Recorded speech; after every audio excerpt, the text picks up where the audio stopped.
Eh bien, bonjour à toutes et à tous et merci d'être avec nous aujourd'hui pour ce webinaire qui est organisé par Réseau Environnement à l'occasion de la Semaine de l'économie verte à l'initiative du CETEC.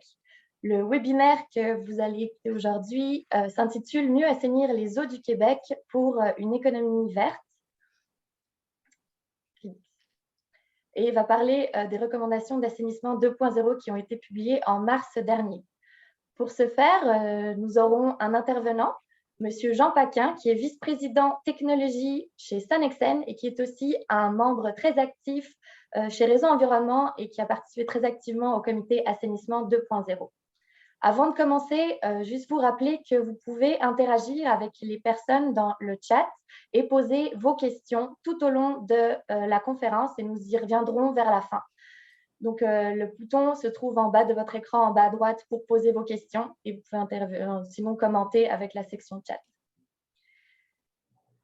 Pour commencer, j'aimerais inviter Madame Christiane Pelchat, présidente directrice générale chez Réseau Environnement, à venir vous faire un petit mot d'ouverture. Merci et bon webinaire. Bonjour Christiane. Bonjour, chère Candice. Alors, salutations spéciales à notre grand bénévole Jean Paquin et salutations spéciales aussi aux femmes et aux hommes qui ont participé au comité assainissement 2.0 de Réseau Environnement. Et je rappelle que cet événement est organisé, se tient à l'intérieur de la semaine de l'économie verte qui a été organisée par Écotech et qui en quelque sorte remplace l'activité Écotech du sommet sur la colline. Et ça nous donne l'occasion de partager avec un plus grand nombre de personnes peut-être nos recommandations sur l'assainissement 2.0.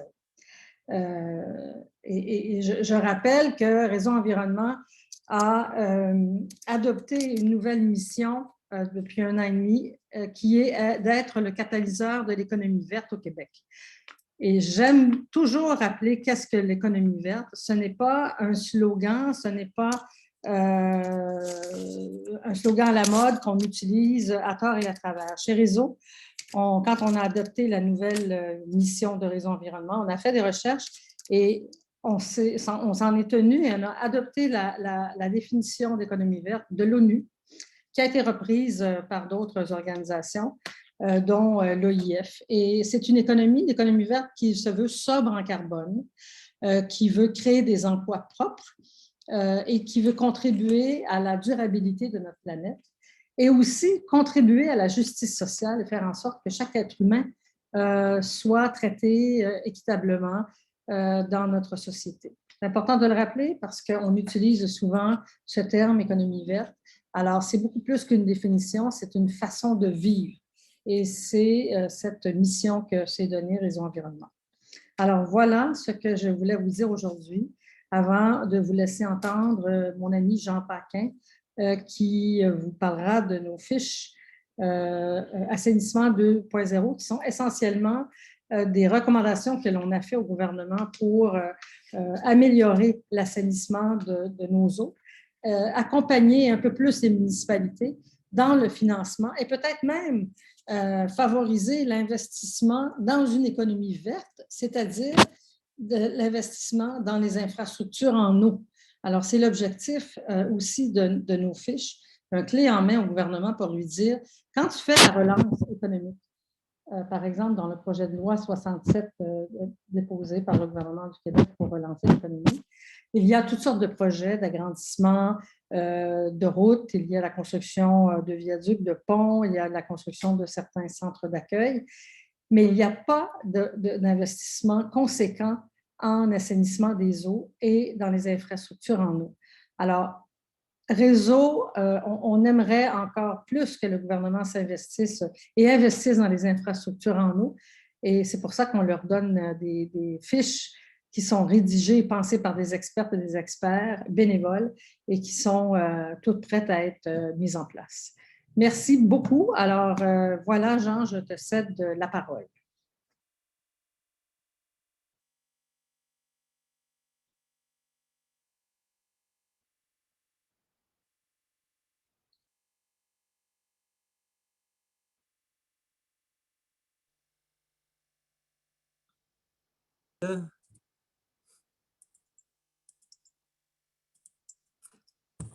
Bon, alors vous me voyez bien?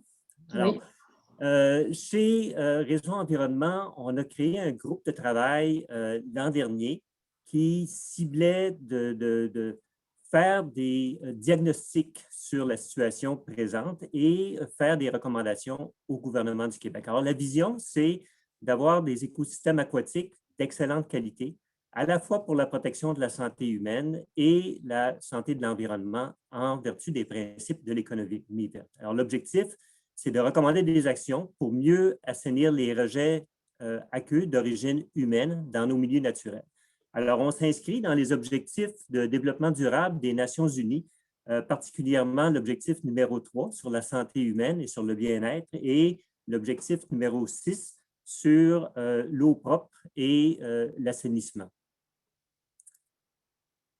Alors, on a plusieurs enjeux. On travaille sur le volet municipal, le volet agricole et le volet de la qualité du milieu. Alors, les recommandations de mars dernier, ça touche davantage au volet municipal. Au point de vue agricole, il y a une réflexion qui se fait par rapport, par exemple, est-ce qu'on crée une société de gestion de bandes riveraines? Mais par contre, avec le plan d'agriculture durable qui a été mis en place par le gouvernement du Québec à la fin de 2020, il y a beaucoup des choses qu'on voulait recommander qui sont déjà mises en place par le gouvernement du Québec. Alors, le reste de la présentation va toucher davantage au volet municipal. Alors, pour faire une espèce de voir où est-ce qu'on en est présentement, il faut réaliser que dans les années 80 jusqu'à 1996, il y a eu des investissements massifs pour se doter d'infrastructures en traitement d'eau usée avec le Programme d'assainissement des eaux du Québec, le PAEC, et la Société québécoise d'assainissement des eaux, la SQUA. Et cependant, on a encore la moitié du volume des eaux usées qui n'ont pas de traitement biologique, qui n'ont pas de traitement secondaire. Du traitement tertiaire avancé, il n'y en a pratiquement pas. À la fin de l'an dernier, on avait encore 81 municipalités avec aucun système de traitement d'eau. Ça ne représente pas une grosse proportion au point de vue du volume total, c'est 1 mais quand même. Et il y a encore beaucoup de surverses avec des eaux avec une contamination bactériologique, par exemple. Alors, il y a des experts qui ont été amenés, des professionnels en environnement, qui ont été amenés à se prononcer avec des ateliers de travail pour faire le tour de la question avec des grandes consultations à partir de juin 2020. Et ça a mené à des recommandations qui ont été déposées en mars 2021 au ministère de l'Environnement et de la lutte au changement climatique, ainsi qu'au ministère des Affaires municipales et de l'habitation. Alors, les grands enjeux, il y en avait 10. La biosurveillance dans les écosystèmes. On regardait aussi de proposer d'avoir un meilleur accompagnement pour les municipalités, avec en particulier un guichet unique. On parlait de se pencher sur les composés nocifs non normés. On sait que les municipalités doivent préparer un plan d'action pour se conformer à la réglementation qui rentre en vigueur en 2030 par rapport à des éléments comme la DBO, les matières en suspension, mais tant qu'à investir beaucoup d'argent dans nos systèmes, on devrait penser aussi aux autres contaminants qui sont moins classiques, de façon à éviter d'abord à réinvestir des argents 5 ans plus tard. Si on pense à tout simultanément, on est capable d'investir plus intelligemment maintenant et d'économiser l'argent des contribuables. On a identifié un enjeu important pour la réduction des débits et des contaminants à la source. On veut réduire les débordements, les surverses d'eau non traitées. Il y a 15 des eaux usées qui viennent de systèmes non raccordés. Il y a une fiche qui s'attarde à ça. On pense que c'est pertinent d'effectuer davantage de projets pilotes pour tester des nouvelles technologies et éventuellement faire un meilleur travail pour un investissement de données en argent. Il y a des recommandations pour une meilleure gouvernance, particulièrement au niveau des appels d'offres. On pense que c'est utile d'avoir un financement qui est davantage stable et prévisible. Et il y a des recommandations concernant les activités qui font qu'on a un contact direct avec l'eau, donc les plages, des activités nautiques. Alors, pour commencer, il y a une discussion avec le gouvernement qui fait qu'on nous a demandé de prioriser certains de ces enjeux-là. Alors, dans les 3 grandes thématiques qui sont priorisées sur lesquelles on va s'attarder aujourd'hui, Il y a la question d'un meilleur accompagnement avec un guichet unique et le financement. On veut réduire des débits, les contaminants à la source, les surverses, et on veut mieux s'adresser à l'enjeu des contaminants nocifs qui ne sont pas normés présentement. Tout ça, ça découle un peu du bilan qu'on fait de la qualité de nos écosystèmes.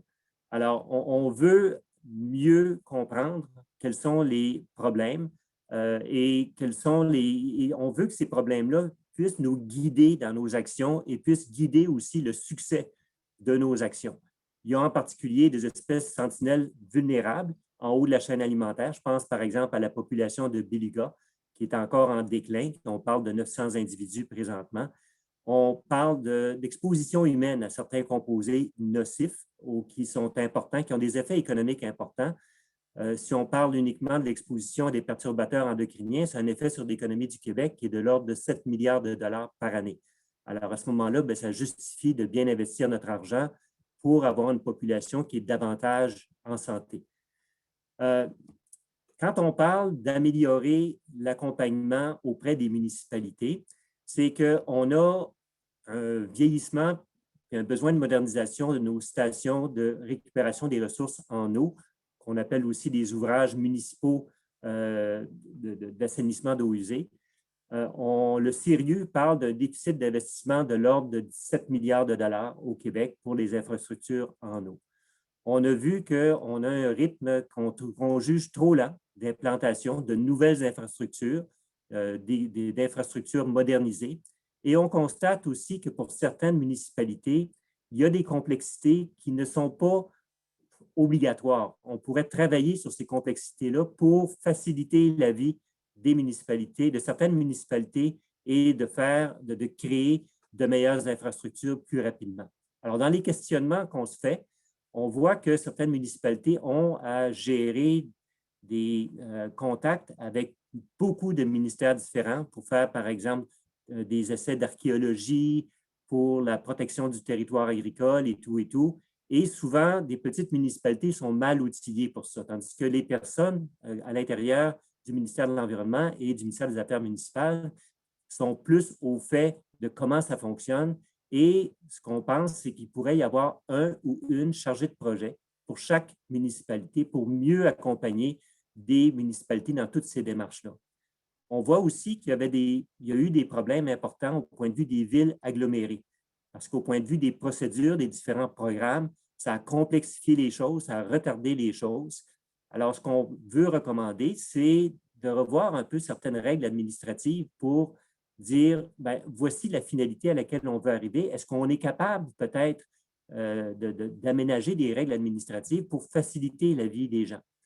Ensuite, on a vu que l'ancienne Société de québécoise d'assainissement des eaux permettait d'avoir une meilleure gestion des investissements, une gestion plus rapide, plus complète, et on pourrait s'inspirer de ce fonctionnement-là, pas à court terme, mais à moyen terme et à long terme, pour des investissements majeurs pour plusieurs municipalités. Les plus grandes municipalités, comme Montréal, par exemple, sont à même de mener leur propre barque, mais pour beaucoup de municipalités, d'avoir une institution comme ça, ça pourrait être utile. Alors, il y a plein d'excellentes personnes au MAMACH et au MELCC. Alors, ce qu'on pense, c'est qu'il pourrait peut-être y avoir une personne désignée pour mieux aider certaines municipalités. Et on pourrait essayer d'être imaginatif pour mieux adapter les programmes dans certains cas pour en arriver plus facilement à la finalité. Et on pense que certaines façons d'opérer de la SQUA pour faire des clés en main pour des investissements importants, ça peut être quelque chose qui peut bien fonctionner. Un autre enjeu, c'est lorsqu'on a eu des rencontres avec des municipalités, nous, on était entre autres un fournisseur de services Sonnexel, on s'est fait demander comment est-ce qu'il y a moyen de réduire les coûts. Alors, vu de la part d'un fournisseur de services, lorsqu'il y a quelque chose qui joue en yo-yo au point de vue des travaux, on travaille beaucoup une année, les 2 années suivantes, il n'y a à peu près pas de travaux, il y a des appels d'offres qui sont annulés, c'est difficile de maintenir des équipes, de maintenir la formation des gens, de maintenir aussi la disponibilité des fournitures qui sont critiques. Alors, d'orchestrer avec les programmes un financement qui est plus, plutôt que d'être à tous les 2 ans ou à tous les 3 ans des appels d'offres, mais ça peut être à chaque année, par exemple. Et puis, il peut y avoir aussi des choses qui permettent de mieux étaler dans le temps les travaux pour les fournisseurs de services, les équipementiers, et ainsi réduire des coûts pour tout le monde. Alors, ça implique une meilleure concertation parce que typiquement, le financement, c'est partagé à peu près 40 le gouvernement canadien, 40 le gouvernement du Québec, 20 les municipalités. Et puis, c'est quelque chose sur lequel on trouve qu'il y aurait moyen d'agir, qui coûterait à peu près rien et qui serait capable de diminuer les coûts des interventions dans le domaine de l'eau. Les surverses constituent un problème important au Québec. Le bilan de performance 2018 du gouvernement du Québec mentionne qu'il y avait eu 54 000 rejets d'eau usée non traités dans l'année au Québec. C'est beaucoup. Ça affecte une très grande quantité de cours d'eau au Québec. Ça affecte la qualité de l'environnement. Ça affecte la qualité bactériologique des eaux avec lesquelles on vient en contact. Et on est capable de faire un meilleur travail là-dessus. Alors, il y a des recommandations et j'inviterais tous les gens à aller voir les fiches individuelles qui sont beaucoup plus détaillées pour parler du contexte, des constats et des recommandations. Alors, on propose d'appliquer des recommandations comme, par exemple, de permettre le financement d'infrastructures vertes qui ne sont pas autorisées présentement à l'intérieur des programmes de financement. Ça veut dire quoi? Ça veut dire d'avoir des surfaces perméables, de verdir des parties de municipalités pour se servir des micro-organismes dans les sols pour faire une dépollution naturelle des sols et pour diminuer les quantités d'eau qui s'en vont dans les réseaux d'égouts. C'est une tendance mondiale qui se fait un peu partout et qu'on aurait avantage à utiliser davantage au Québec. On pense aussi que ce serait utile d'augmenter le financement des projets qui visent une réduction des débordements pour améliorer les ouvrages de surverse. Et il y a un enjeu aussi, c'est qu'il y a un suivi avec de l'instrumentation pour mesurer les moments où il y a une surverse et puis les quantités. Ces technologies-là ne sont pas tout à fait au point et on a besoin de les améliorer. Alors, on pourrait mandater un organisme qui pourrait vraiment travailler sur l'amélioration de ces techniques de suivi-là, qui constituent un outil essentiel pour s'améliorer à ce sujet-là. Réduire les débits et les contaminants à la source, des fois, c'est beaucoup plus logique que uniquement de prendre l'eau au bout du tuyau et puis de faire du traitement. Si on réduit les débits, on augmente le temps de résidence dans nos installations de traitement des eaux usées, on augmente la performance. Si on traite à la source des contaminants plus concentrés, ça va nous coûter moins cher que si on traite des contaminants dilués en bout de tuyau. Alors souvent, il peut y avoir des solutions gagnant-gagnant entre des industries qui envoient des eaux usées dans les réseaux d'égouts et la société en général qui a à financer pour les stars au Québec. Alors, il y a tout l'enjeu aussi d'introduction d'eau propre dans les eaux usées. C'est extrêmement contre-productif. D'abord, ça diminue la température de l'eau et ça diminue l'efficacité d'un traitement biologique, ça diminue le temps de résidence. Alors, toutes les interventions pour réduire les fuites d'eau potable dans les aqueducs, les infrastructures vertes qui vont diminuer les quantités d'eau envoyées au réseau d'égouts, ce sont toutes des solutions qui, en bout de ligne, vont coûter moins cher à la société que de financer des systèmes qui sont gigantesques et qui ont de la difficulté à traiter parce que c'est trop dilué. On a aussi, dans la communauté urbaine métropolitaine de Montréal, un règlement sur la qualité de l'eau et on a une réglementation proposée pour le reste du Québec. Mais on pense que ce serait utile d'arrimer davantage des cibles de traitement dans le reste du Québec pour travailler avec l'industrie, des institutions, des commerces pour mieux arriver aux finalités pour ce qui est de nos rejets en milieu naturel.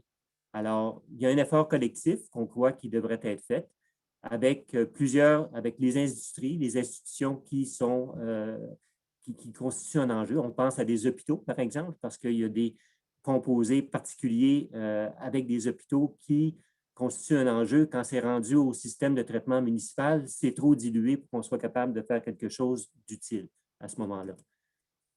Alors, on veut assurer une mise à jour des règlements de rejet à l'égout. On veut réduire les coûts des investissements pour les gouvernements, pour les municipalités.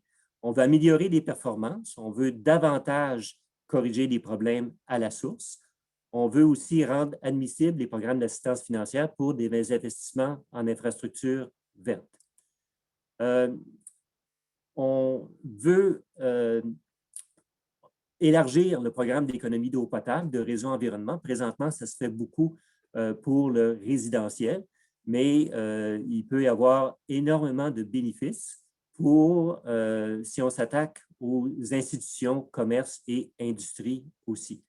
Alors, il y a un guide sur le recyclage des eaux usées. On pense qu'il y a besoin d'être élargi, amélioré de façon à avoir un meilleur accompagnement des utilisateurs qui influent sur la qualité de nos eaux usées. Les composés nocifs non normés sont un autre enjeu qu'on trouve qui est important.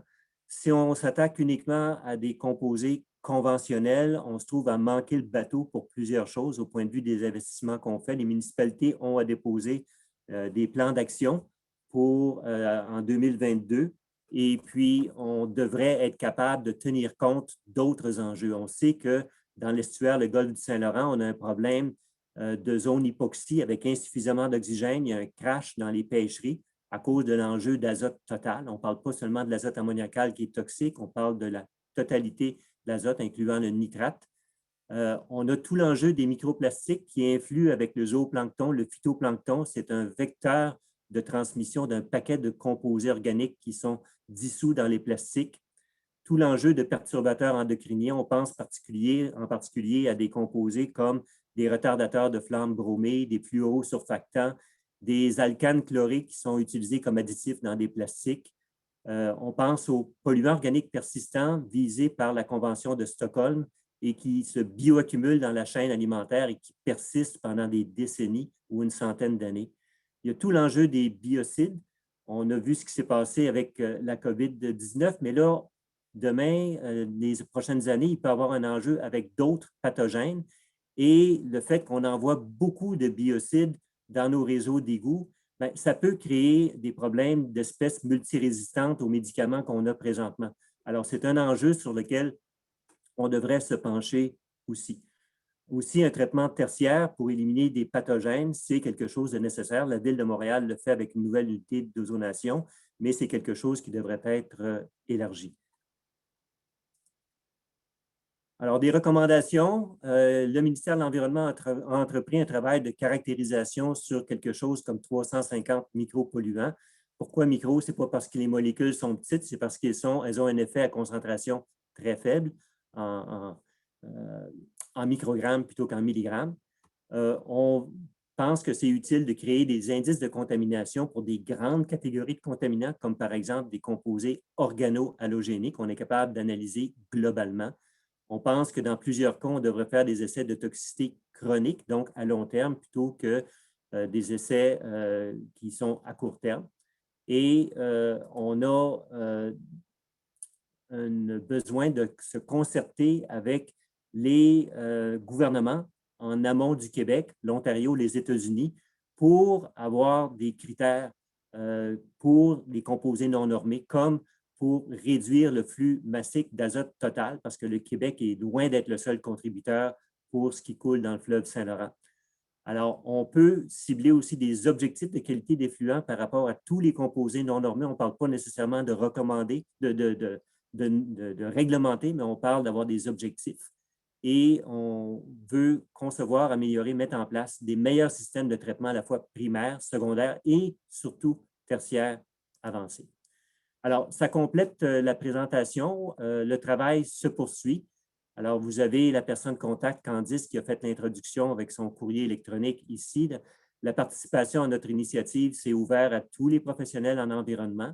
Alors, je voudrais remercier particulièrement la cinquantaine de bénévoles qui ont travaillé pendant un an à l'élaboration de ces recommandations-là. Les recommandations sont disponibles sur le site web de Réseau Environnement et j'inviterai tout le monde à poser des questions maintenant. Merci. Merci beaucoup, Monsieur Paquin, pour cette belle présentation. En effet, on a quelques remarques et quelques questions qui sont arrivées, mais on vous encourage justement à les poser dans la section questions et réponses en bas de votre écran. Peut-être pour commencer, quand on a parlé justement des montants, il y a eu un montant qui a été soulevé de 7 milliards et Monsieur Gagné demande comment on arrive à ce montant de 7 milliards. Ça vient beaucoup d'études sur les interactions de composés organo-halogénés avec la glande thyroïde qui affectent le développement neurologique des fœtus et des jeunes enfants. C'est qu'on observe à l'échelle mondiale une baisse graduelle du quotient intellectuel de la population depuis le milieu des années 90. Alors, on observe aussi beaucoup plus de problèmes de déficit d'attention, d'autisme, et ça a un effet important sur la productivité de la population, sur des coûts de santé. Et il y a des études qui ont effectivement démontré qu'à la fois dans l'Union européenne et les États-Unis, ça peut représenter un effet sur l'économie qui est de l'ordre de 2 du produit intérieur brut. Alors, quand on arrive à 7 milliards par année au Québec, c'est simplement une extrapolation des chiffres qui ont été publiés pour les États-Unis et l'Europe. Merci, je pense que ça répond bien à la question. Une question de Monsieur Marion qui demande dans les parties de solutions pour la réduction à la source, est-ce que la séparation des eaux grises et brunes pourrait faire partie de cette solution de réduction à la source? Absolument. C'est à chaque municipalité de voir qu'est-ce qui est le plus avantageux dans son contexte. Je suis incapable de répondre pour des cas particuliers, mais définitivement que d'avoir une ségrégation des eaux pour un traitement plus approprié, c'est quelque chose qui est capable d'apporter des économies. Maintenant, quand on a un système unitaire, c'est limité ce qu'on peut faire, mais il y a moyen d'avoir des interventions ponctuelles pour, par exemple, déconnecter des eaux qui ont besoin de moins de traitement puis les amener vers des systèmes qui sont plus appropriés. Merci beaucoup. Madame Sigouin demande qu'il a été mentionné un plan d'action que les municipalités devraient entreprendre dans les prochaines années, jusqu'en 2022. Et elle demande si vous pouvez rappeler quel est ce plan d'action et en dire plus. Oui, c'est que le gouvernement canadien met en œuvre une réglementation qui demande à toutes les municipalités de rencontrer des normes comme moins de 30 parties par million de demandes biologiques d'oxygène. Et le gouvernement du Québec a fait sien cette réglementation-là, ce qui fait que les municipalités ont à déposer au gouvernement du Québec un plan d'action pour dire comment elles vont arriver à ça, pour soit implanter de nouvelles installations ou moderniser leurs installations. Puis j'inviterai les gens à communiquer avec le ministère de l'Environnement à ce sujet-là pour avoir davantage d'informations. Merci, M. Paquin. Une question de M. Como qui demande si, suite à la publication des fiches assainissement, est-ce qu'il y a eu des échos de la part des deux ministères qui ont été donnés? C'est moi, Jean, qui va répondre à cette question. Je ne vais pas te mettre dans l'embarras. Alors, c'est Yves Como qui pose la question. Alors, c'est en toute amitié que je vais lui répondre. Yves, en fait, Réseau Environnement, nous siégeons sur le comité, le Forum d'action sur l'eau à la demande du ministre Benoît Charette. Donc, les fiches ont été déposées au forum et le sous-ministre adjoint, M. Marc Leduc, m'a assuré que la prochaine rencontre du forum, je pourrai présenter les fiches et en particulier nos 3 priorités là, que l'on a identifiées alors ce sera. Mais en général, ça a été très bien reçu parce que, bon, comme vous le savez, on travaille de très proche avec le ministère de l'Environnement. Toute l'équipe de Marie-Claude Théberge, notamment, sont toujours très disponibles pour échanger avec nous, toujours très ouverts et ouvertes. Il y a beaucoup de femmes dans son département. Alors, le ministère est très, très au fait et on va travailler avec eux pour l'application. Merci, Mme Bechet, c'est une excellente nouvelle. On se réjouit de voir ce que ça donne. Jean, une question qui concerne encore, concernant le flux d'azote total transitant vers l'estuaire. Est-ce que les charges d'azote total provenant du secteur municipal en Ontario ont été évaluées? Oui, effectivement, on a travaillé à l'intérieur du groupe Assainissement 2.0 sur les flux massiques de toutes sortes de catégories de composés. Et en fait, la majorité de l'azote total ne vient pas du Québec. Autrement dit, si on améliore la qualité du traitement dans nos installations de traitement des eaux municipales, si on améliore ce qui vient de l'agriculture, ce n'est pas suffisant pour corriger les problèmes qu'on a dans l'estuaire et dans le golfe du Saint-Laurent. Il faut vraiment travailler sur les Grands Lacs, sur l'Outaouais, qui sont des contributeurs beaucoup plus importants que ce qui vient du Québec.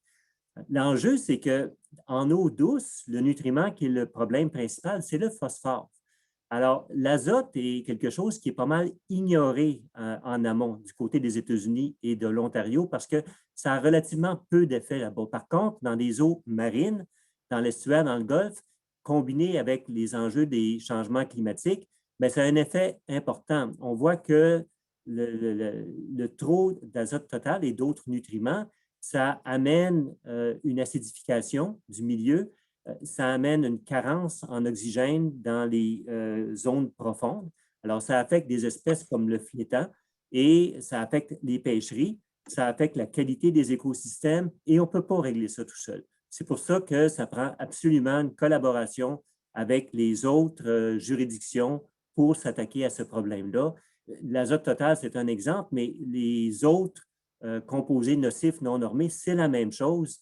On ne peut pas uniquement faire notre petit bout de chemin au Québec puis penser que l'écosystème du Saint-Laurent va être correct après ça. Il faut travailler avec tout le monde. Merci beaucoup. En effet, une concertation est nécessaire. Monsieur Van Drelegen demande si nous avons aussi évalué l'émission de gaz à effet de serre des stars, notamment NO2, le méthane et tout ce genre de choses. Ben, en fait, pas vraiment, mais le méthane, c'est un enjeu important parce que lorsque dans les réseaux d'égouts, vous avez un milieu qui est anaérobie, ben, il y a du méthane qui est généré. Alors, il y a des façons de diminuer ça de façon importante. Je n'irai pas dans le détail au point de vue de technologies qui sont disponibles pour ça. Ce n'est pas tellement compliqué à faire, ce n'est pas tellement dispendieux à faire et on pourra avoir un effet majeur sur la réduction d'émissions de gaz à effet de serre, particulièrement de méthane, dans les réseaux d'égouts et dans les stations d'assainissement des eaux usées. Et ce n'est pas le seul enjeu, il y a des enjeux d'odeur aussi, là. Alors, si on oxygène en amont les eaux usées, on va s'attaquer aussi à régler, à améliorer beaucoup l'enjeu par rapport aux odeurs, pas seulement les gaz à effet de serre. Merci. Oui, en effet, il y a une question qui est passée entre les mailles qui dit que vous aviez mentionné que la ville de Montréal fait un traitement tertiaire par l'ozonation. Est-ce que c'est un projet qui est toujours en cours et est-ce déjà en place?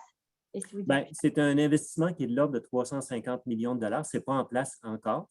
La conception est faite et la construction doit se faire bientôt. C'est un projet majeur. Et oui, l'équivalent peut se faire avec d'autres types de traitements.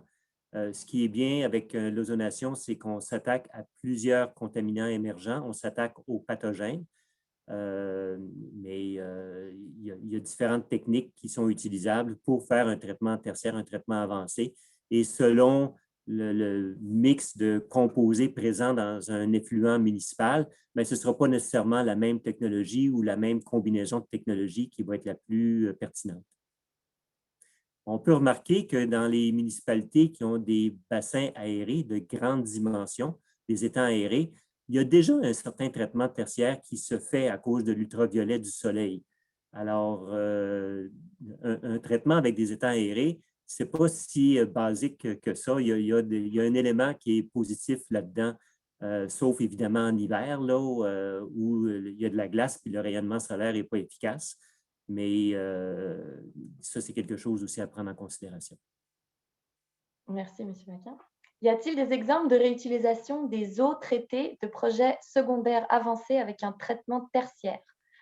Par exemple, la réutilisation de l'eau traitée pour les eaux des toilettes. Et est-ce que ces technologies sont couramment acceptées au MELCC, au Ben, ministère de on a l'Environnement? des endroits comme en Californie où il y a un manque d'eau criant, où on utilise de l'eau traitée en agriculture pour de l'irrigation. On n'en est pas là au Québec parce que, bon, il y a le facteur IOC qui existe. C'est comme c'est le nom qu'ils donnent à ça en Californie. Mais oui, il y a certainement moyen d'utiliser des eaux pluviales ou des eaux pour faire de l'arrosage ou pour diminuer la quantité qui s'en va vers des installations de traitement des eaux usées ou vers les milieux récepteurs. C'est du cas par cas. C'est difficile de donner des règles générales pour ça, là. Oui, on comprend. Est-ce qu'il existe un programme au niveau des provinces riveraines du Saint-Laurent pour diminuer les flux polluants rejetés dans le fleuve, à votre connaissance? Bien, il y a eu il y a eu le programme du plan d'action Saint-Laurent dans les années 90 qui a permis une diminution de 90 du flux massique de contaminants dans le fleuve Saint-Laurent. C'est un programme qui a eu beaucoup de succès, qui était géré par le gouvernement du Québec conjointement avec le gouvernement canadien. Suite aux années 90, cependant, le plan d'action Saint-Laurent, il y a eu un ralentissement important. Mais oui, c'est quelque chose qui peut être fait définitivement. Mais présentement, les programmes de financement ciblent toutes les municipalités, pas seulement celles qui sont riveraines au Saint-Laurent. Il faut réaliser qu'il y a beaucoup de gens qui prennent leur eau potable du Saint-Laurent. Alors, effectivement, il y a un enjeu qui est important là-dedans pour assurer de la salubrité et de la qualité de l'eau qu'on utilise dans nos usines de filtration d'eau potable. OK, très bien, merci. Comment régler les problèmes considérables causés par les vieux réseaux combinés, les débordements en réseau, et éviter de surdimensionner les futurs traitements secondaires, à votre avis? À qui serait la responsabilité et d'où viendrait le financement selon vous? Bien, la responsabilité première, c'est aux municipalités qui doivent faire un diagnostic de leur réseau et de voir où il peut y avoir des raccordements croisés ou des connexions qui ne sont pas comme elles devraient l'être. Il y a des firmes de consultants qui font ce genre de travail-là aussi auprès de municipalités. Et il y a des bonnes pratiques qui sont internationales à ce niveau-là. Alors oui, il y a de l'aide qui existe par rapport à ça. Chez Réseau Environnement, il y a plein de spécialistes qui connaissent bien ça. Moi, ce n'est pas ma spécialité, mais pour la gestion des eaux pluviales, il y a des gens qui se sont penchés là-dessus beaucoup chez Réseau Environnement et puis pour faire de meilleurs réseaux d'égouts. Si on avait à refaire le réseau d'égouts sur l'île de Montréal maintenant, plutôt que de la façon que ça a été fait dans les années 80, on ne le ferait peut-être pas de la même façon. Merci, M. Paquin. J'aimerais poser une question à Mme Pelchat. Concernant, il y a eu deux questions qui concernent justement les recommandations qui touchent le financement. Et les participants voulaient savoir s'il y avait des avancées concrètes à ce niveau auprès du gouvernement, s'il y avait des stratégies qui avaient été mises en place pour tenter d'obtenir justement du financement additionnel et où est-ce qu'on en était au sein de Réseau Environnement avec cette approche auprès du gouvernement. Justement, le comité 2.0 qui était présidé par Jean Paquin, c'est une de nos stratégies pour amener le gouvernement à investir plus, notamment pour le déficit d'entretien de nos installations en eau. Hein. On le sait qu'on a un déficit de 15 milliards de dollars par année. Donc, ça fait partie des stratégies. On a d'autres éléments sur lesquels on travaille. Je vous invite à vous joindre à nous en devenant membre si vous ne l'êtes pas déjà, mais de vous joindre à nous pour participer à ces stratégies. C'est certain que ce qu'il faut faire, puis bon, on a un programme d'économie d'eau potable, la stratégie d'économie d'eau potable par le gouvernement, par le MANACH, sur lequel on travaille. C'est une façon aussi de sensibiliser la population. Mais la question qu'il faut se poser et sur laquelle on devra se pencher, et c'est sur notre programme prochainement, c'est quelle est la valeur de l'eau au Québec? Et quelle est la valeur donc qu'on y accorde? Et donc, quelle est la valeur qu'on va y accorder pour les investissements et l'investissement vert? Et c'est là-dessus qu'on travaille. Et bon, le gouvernement a mis beaucoup d'argent dans plusieurs projets, met encore beaucoup d'argent, mais il reste que l'eau, disons, ces dernières années, n'a pas été aussi favorisée qu'on l'aurait souhaité. Alors, on va continuer à le faire. Je vous invite à vous joindre à nous pour faire amener des stratégies peut-être plus percutantes. Mais chose certaine, on a tous une responsabilité envers l'eau qu'on consomme et je pense que ça aussi, ça fait partie des stratégies. Et c'est pour ça que cet été, vous allez nous voir justement avec le financement, la stratégie d'économie d'eau potable du gouvernement du Québec. Vous allez nous voir sur les réseaux sociaux notamment et ailleurs, vous parlez d'économie d'eau potable. Mais c'est certain que lorsqu'on dit, et le gouvernement l'a dit, dans le plan d'économie verte, l'investissement en eau, c'est de l'économie verte. Et le retour sur l'investissement, et c'est le pari que Réseau fait, et je ne veux pas rien vous annoncer, là, mais le retour sur l'investissement du gouvernement du Québec ou du Canada sur toutes les infrastructures en eau, est aussi important, sinon plus important que sur les infrastructures de routes, de ponts, de viaducs, etc., etc. Et l'intangible, le gain intangible qui est difficile à calculer, et c'est ce que les économistes vont nous aider à faire probablement, pour la santé de la population et pour la préservation de la ressource, c'est aussi quelque chose qu'on va essayer de mettre de l'avant pour convaincre les gouvernements que dans un projet de loi, un autre projet de loi de la relance, il y aura beaucoup plus d'investissements dans les infrastructures en eau. Moi, je voulais simplement remercier tous les participants. On avait quand même 235 personnes qui ont participé, qui étaient présents lors du webinaire. Alors, ça suscite effectivement beaucoup d'intérêt. Et pour toute personne intéressée à s'impliquer, il y a moyen de communiquer avec Réseau Environnement pour la suite des choses. En effet, M. Paquin et Mme Pelchat, merci beaucoup. Je prendrai peut-être une dernière question avant de clôturer ce webinaire avec M. Lapointe qui dit que considérant le rôle des OBV depuis la politique de l'eau et leur mission de concertation entre les acteurs de l'eau sur le territoire, comment comptez-vous les intégrer à cette démarche? Les OBV sont extrêmement importantes, effectivement. D'ailleurs, en travaillant avec Stratégie Saint-Laurent, on travaille aussi avec les zones d'intervention prioritaires, les tables de concertation régionale, les organismes de bassin versant. Alors, les OBV sont essentiels pour faire des diagnostics dans leur région et puis pour aider à identifier les enjeux, identifier les pistes d'amélioration conjointement avec le ministère de l'Environnement. Il y a des groupes qui regardent par rapport à la qualité de l'eau dans les différents bassins versants avec le ministère de l'Environnement. Alors oui, il y a une collaboration qui est absolument nécessaire avec les OBV. Et Jean, on peut ajouter que les OBV étaient membres du comité d'assainissement 2.0, notamment pour le volet agricole. Oui. Exactement. Je voudrais remercier M. Paquin et Mme Pelchat pour ce webinaire et vous tous et toutes qui avez participé à ce webinaire. Nous aimerions aussi remercier Ecotech pour l'initiative de ce webinaire à l'occasion de la semaine de l'économie verte. N'hésitez pas à vous joindre au comité assainissement en prenant contact auprès de Réseau Environnement et de moi-même qui vais coordonner ce comité. Je vous remercie beaucoup pour votre attention et vous souhaite une très belle après-midi. Merci, Candice. Merci.